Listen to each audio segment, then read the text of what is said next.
নমস্কার, podcast with Shantanu চ্যানেলে আপনাদের সবাইকে স্বাগতম। অনেক দিন পর আবার আমরা আজকে পেয়ে গেছি শুভজিৎ দাকে। শুভজিৎ দাকে আমার চ্যানেলে আসার জন্য অনেক অনেক ধন্যবাদ জানাই। আজকে শুভজিৎদের সাথে অনেকদিন পর দেখা হলো। শুভজিৎ এতদিন যে ইনভেস্টিগেশন করেছে তার বিষয়ে কিছু তার থেকে আমরা আর কি জানবো। নমস্কার। ইনভেস্টিগেশন প্রচুর আমার এর মধ্যে হয়েছে, সেগুলো তো মানে প্রাইভেট ইনভেস্টিগেশন, যেটা আমি বলেছি, ঠিক আছে, প্রাইভেট ইনভেস্টিগেশন সব জায়গায় বলতে উচিত না বলা। সেই ঘরটা বা সেই জায়গাটা অনেক সময় কন্টেক্ট ক্লেম হয়ে গেলে অনেক সময় না পরে বিক্রিও হয় না, বা জমি অনেক সময় কেউ নেয় না, হতে পারে। তো যাই হোক, সেটা আমি এটুকু বলছি যে মানে আমার নিজের অভিজ্ঞতাটা বলছি আমি, যে এটা একটা আবাসন ছিল। আবাসনটা হচ্ছে আপনার টালাতে, তাও বলে যাবো না, টালার দিকে আবাসনটা, শ্যামবাজারের ওই সাইডটা পড়ছে টালা। তো ওখানকার যিনি সেক্রেটারি আছেন উনি আমাকে কল করেছিলেন আবাসনের। তো ওনার কথা অনুযায়ী ছাদের মধ্যে নাকি রাত্রিবেলা করে মাঝে মধ্যে বিভিন্ন রকম আওয়াজ হয়, থালা বাসন পড়ে, তারপরে বিভিন্ন রকম রান্নার শব্দ হয়। তারপরে অনেক সময় তারা দেখেছে যে ছাদের দরজাটা খুলতে যাবে, তা দেখেছে এরকম পরিষ্কার বুঝতে পারছে যে নিচে থেকে যেমন একটা আলো আসে, তাতে আমরা বুঝতে পারি ছাদে কেউ হাঁটছে কিনা।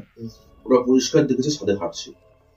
দেখুন, সবাই তো আর মানে কি বলবো ভীতু নন, মানে সাহসী লোক তো প্রচুর আছে। তারাও কি করেছে, অনেক সময় দরজা খুলে ছাদে চলে গেছে দেখতে। সেখানে গিয়ে দেখছেন কেউ নেই, মানে পুরো ছাদ একদম এমটি। আশেপাশে যেসব ছাদ গুলো আছে সেই সব ছাদ থেকেও তারাও মানে বাড়ি আবাসন বাড়ি যেগুলো আছে তারাও বলছে ছাদের মধ্যে কেউ নেই, কেউ ঘুরে না। তাহলে এরা কি, দেখুন, এত লোক তো মিথ্যা কথা বলবে না, এগুলো নিয়ে কেউ সচরাচর মানে কেউ মারবে না, ঠিক আছে। একটা পয়সা খরচ করে আমাকে ডেকে নিয়ে কথা বলছে যে যাকেই হোক তাকে ডেকে নিয়ে যাবে কি মারার জন্য না। তো আমার কাছে যখন ঘটনাটা আসে তখন আমি ব্যাপারটাকে প্রথম কথা হচ্ছে যে আমি এইসব জিনিস, আমি অবশ্যই একজন প্যারানরমাল অ্যাক্টিভিটির উপর রিসার্চার বা এক্সপার্ট, কিন্তু এই ধরনের অ্যাক্টিভিটি গুলো আমি বিশ্বাস করি, ঠিক আছে। কেন, আমি একটু প্র্যাকটিক্যাল ছেলে, ঠিক আছে। তো কারণ এই ধরনের সাদা শাড়ি পরে ঘুরে, আগের দিন বলছিলাম যেটা, সাদা শাড়ি পরে ঘুরে বেড়ায় ভূতে, হ্যাঁ, এই ধরনের জিনিস আমি প্রশ্রয় দেই না। তেমনি ওই মাছ ভাজা বলুন বা এই ভূতে রান্না করছে বা স্পিরিট কোনো এন্টিটি কোনো রান্না করছে, আমি এগুলো বিশ্বাস করি না, কিন্তু তবুও আমি যাই। সেই সময় আমার সাথে আমার দাদা ছিল, আমার দাদা শ্রী সুরজিৎ ঘোষ, উনিও একজন অ্যাস্ট্রোলজার এবং প্যারানর্মাল ইনসাইটার। তো আমার শরীর খারাপের জন্যও যায় আমার সাথে। আমার যেহেতু শরীরটা খারাপ ছিল, একটু জ্বর জারি হয়েছিল আমার, তো মোটামুটি ধরে নিন ওই রাত্রি 10:30 11টার পর থেকে আমরা ছাদে, আমি আর আমার দাদা সেছিলাম। আমাদের সাথে তখন এই সেক্রেটারি বাবু ছিলেন। মোটামুটি ধরুন 1:30 2টো হবে, তারপরে সেক্রেটারি যিনি আছেন উনি চলে যান বাড়িতে, চলে যান রথটা তুলে গেছে। আমরাও মোটামুটি এদিক ওদিক ঘোরাঘুরি করছি, ঠিক আছে।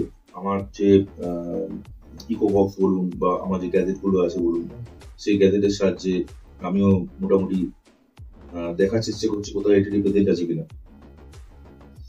পুরো ছাদের কোথাও এন্টিটি প্রেজেন্ট নেই, ঠিক আছে। তখন বাজে হচ্ছে প্রায় নানা করে 2টো হবে, ঠিক আছে।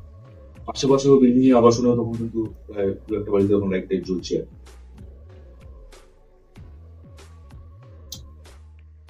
ঠিক 3টে হবে, 3:10-15 হবে।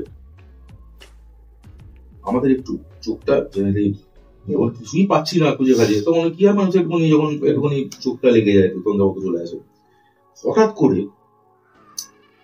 আমাদের সিঁড়ির দরজার মধ্যে মনে হলো কেউ যেন একটা জোরে থাপ্পড় মারল। স্বাভাবিক ব্যাপার, মানে অত দূরে যদি মানে একটা আওয়াজ হয় মানুষ তো হকচক হবেই না। আমি দাদা দুজনেই। তা দাদা উঠে গিয়ে দেখলো, আমিও উঠে গিয়ে দেখেছি। দাদা বলছে যে না, আমার মনে হচ্ছে কেউ ইচ্ছাকৃত ভাবে দরজার মধ্যে বাড়ি দিয়ে চলে গেছে। মানে দেখেছে হয়তো আমরা একটু ঝুমোচ্ছি, ধুম করে দরজা বাড়ি দিয়ে চলে গেছে। তো এরকম হয়, সব যে প্যারানর্মাল অ্যাক্টিভিটি সেটা তো নয়, কিছু মানুষের শয়তানিও আছে, ঠিক আছে।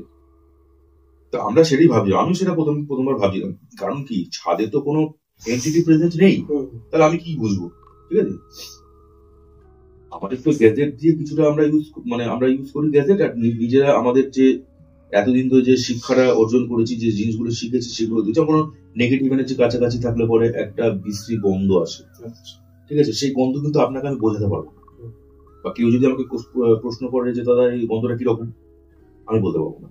ঠিক আছে, এইটা উপলব্ধি করতে করতে করতে করতে আমাদের মতন যারা এই ধরনের রিসার্চার প্রত্যেকেই এটা, ঠিক আছে, তারা কিন্তু প্রত্যেকেই এই ধরনের জিনিসে কিন্তু তারা ওয়াকিফ থাকে, যে এরকম একটা যদি স্মেল আসে তাহলে কিন্তু এই জায়গাটা এন্টিটি প্রভাব থাকতে পারে, বা অনেক ধরনের প্রসেস আছে, বলবো আমি সেগুলো। হ্যাঁ, আর তাছাড়া তো গ্যাজেট তো আছেই। আমি লাস্টে বললাম যে দাদা একটা কাজ কর, দরজার দিকে মুখ করে চেয়ার, আমরা একটু উল্টো দিকে বলেছিলাম চেয়ার নিয়ে, দরজার দিকে মুখ করে বসে আছি, হার্ডলি মিনিট 12-15 হবে। মোবাইলে একটু ফেসবুক দেখছিলাম বসে বসে, আবার সেই শব্দ। মানে আপনি বিশ্বাস করতে পারবেন না, মানে সত্যি এটা হক চকানোর মতনই জিনিস। দাদাকে আমি বললাম যে না, এ ম্যানুয়ালি নয়, এটা কেউ করছে না। ঠিক আছে, কারণ কি আমি বলেছিলাম একবার যে হাওয়াতে দরজা, তখন বেশি হাওয়াও ছিল না, তাও বলছি, হাওয়াতে দরজা দেয়ালের মধ্যে ধাক্কা মারা, বাড়ি খাওয়া, তাতে শব্দ একরকম, আর দরজায় কেউ যদি সপাটে লাথি মারে বা দরজায় যদি থাপ্পড় মারে, সেটা শব্দ কিন্তু একরকম। এটা একদম সরাসরি দরজাকেও আঘাত করছে। আমার গ্যাজেটটা ওপেন করলাম, যেই গ্যাজেট ওপেন করলাম, মানে বিশ্বাস করবেন না, ছাদের যে কোনো কোনায় যাচ্ছি, এন্টিটি প্রেজেন্ট। মানে আপনি বিশ্বাস করতে পারবেন না, আমার পরিষ্কার আমি উপলব্ধি করতে পারছি যে আমার আশেপাশে কেউ একজন ঘোরাঘুরি করছে। বুঝতে পেরেছেন?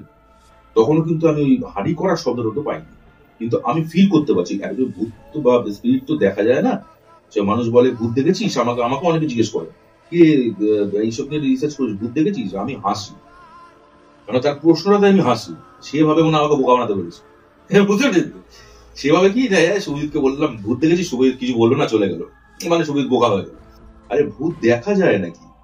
কমন সেন্স তো নেই যে মানুষ বলে যে তুই কি উপলব্ধি করেছিস জিনিসগুলোকে, সেটা হচ্ছে প্রশ্ন।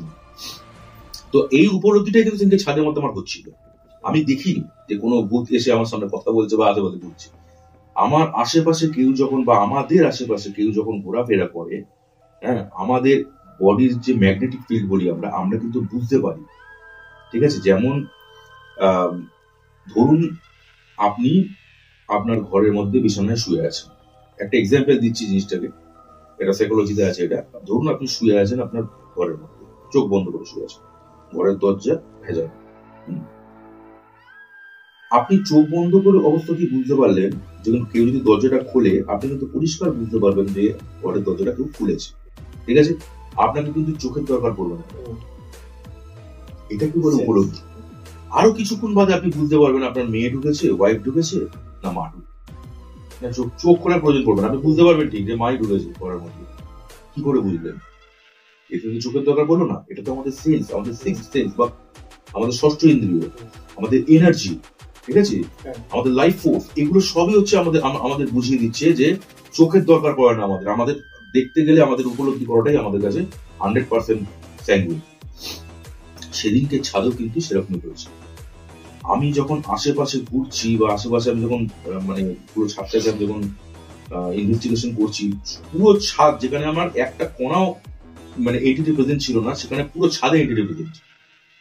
আমি সেক্রেটারি বাবুকে তখন ফোন করি, তখন কটা বাজে, প্রায় 4:45 প্রায়।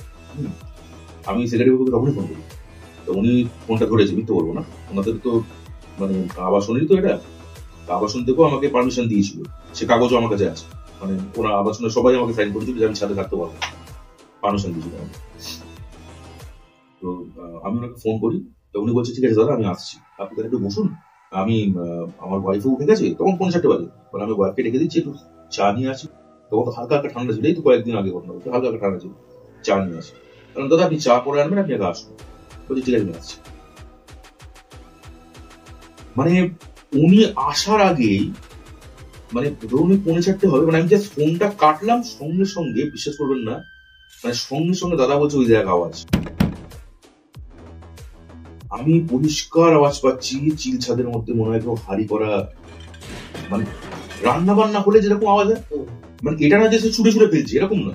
আমাদের যেমন আগেকার দিন ছোটবেলায় যেমন আমরা একদম মা ঠাকুমাদের রান্না করে যেমন আওয়াজ পেতাম, রান্না করে যেমন পেতাম, মানে খুন্তি নড়ছে, কখনো কোথাও হয়তো মানে সাঁড়াশি পড়ছে,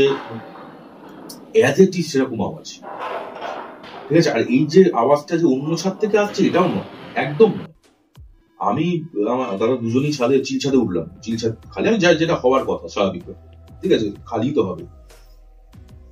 যখন নিচে আসছি পরিষ্কার বুঝতে পারছি রান্নার গন্ধ, আর মিশ্র গন্ধ। এটা নয় শুধু মাংস রান্না বা মাছ রান্না, এটা না, মিশ্র গন্ধ, অনেক ধরনের একটা মানে কাজ বাড়িতে যেরকম গন্ধ হয় ঠিক সেই রকম গন্ধ পুরো ছাদটাতে। ম্যাক্সিমাম এই ঘটনাটা ঘটেছে হচ্ছে 3 থেকে 4 মিনিট। আর এটা ভিডিও করার মতনও নয়, কারণ ভিডিও করলেও আপনারা কেউ বুঝতে পারবেন না সেখানে গন্ধ আছে, কোনো স্মেল আছে। এটা পরিষ্কার কথা বলছি। আমি যদি ভিডিও করেও আপনাদেরকে বলি যে আপনার বিশ্বাস কি, এটা অবিশ্বাসের যোগ্য হয়ে যাবে। কারণ এটা তো কোনো মানে আমি কোনো অবয়ব দেখিনি, ঠিক আছে। তো যাই হোক, কেন এই জিনিসটা চলেছে হচ্ছে ম্যাক্সিমাম 3 থেকে 4 মিনিট। তারপর আবার যেই বেশি, তারপর উনি যখন উনি এলো তাও অনেক পরে, উনি এসছে মানে তখন নামাজ শুরু হয়ে গেছে। ওখানে একটা মসজিদ আছে, টালার মসজিদ আছে, পাশেই তো বেলগাছিয়া, তো ওখানে প্রচুর মসজিদ আছে, ঠিক আছে।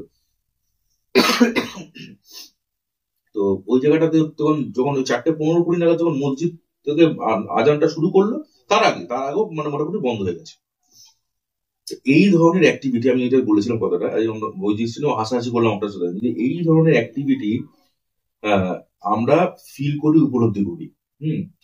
এবার মানুষ কি করে, এটাকে এই ছোট অ্যাক্টিভিটিটাকে আরো বড় করে, বিশাল আকার করে, জল মিশিয়ে তেল মিশিয়ে রান্না বান্না করে, আমি 5 মিনিটের অ্যাক্টিভিটি বললাম, সে হয়তো বলবে 3 ঘন্টা ধরে একই রকম অ্যাক্টিভিটি হয়েছে, ঠিক আছে, সেরকম হয়নি।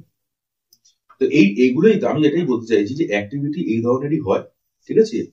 আর সিনেমা টিনেমা দেখে যদি কেউ ভাবেন যে ওই ধরনের অ্যাক্টিভিটি হয়, সেটা হয় না আমি বলছি না, সেই ধরনের অ্যাক্টিভিটি এই সব জায়গায় হয় না।